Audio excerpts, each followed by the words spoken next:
Right, so what the hell was all that about? Well, let me explain. I've picked up this iPad keyboard case from Hong Kong. It comes in a box like this. Inside the box are the keyboard case and a USB charger cable. The iPad slips inside the lid of the case like this and clips in place and ends up creating something that looks a little bit like an Apple MacBook Air.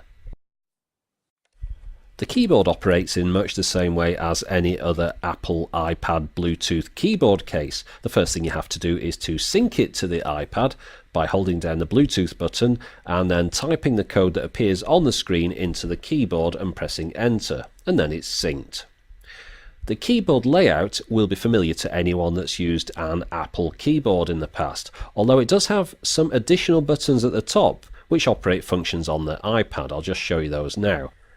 The first button at the top left is the equivalent of pressing the home button on the iPad, and the next two buttons along adjust the brightness up and down. If we move along a little bit, we've got a button that operates the photo slideshow and then a button to operate the search. Next button along with the picture of the globe on it enables you to change the language of the keyboard. And then if we move past the media keys, we've got the volume up and down and mute and a lock key.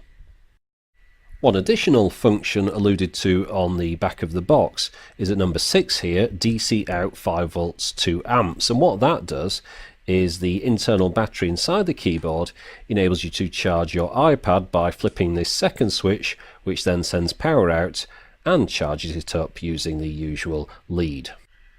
And while we're talking about batteries, according to the specs that I've got here, the standby time is 6 months, the charging time is 5 hours, and the working time is 1600 hours, although I haven't actually verified that.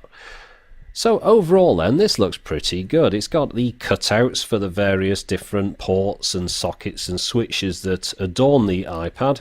It's got rubber feet on the bottom to stop scratching your table. It's got these little rubber stoppers inside so that when you close the lid, or the iPad, it doesn't scratch the screen on the keyboard. And the keyboard has all the keys that you could possibly need on it. So it's quite possible right now that if you're an iPad owner, you're thinking, I wouldn't mind getting one of those. Well, just hold that thought for a moment.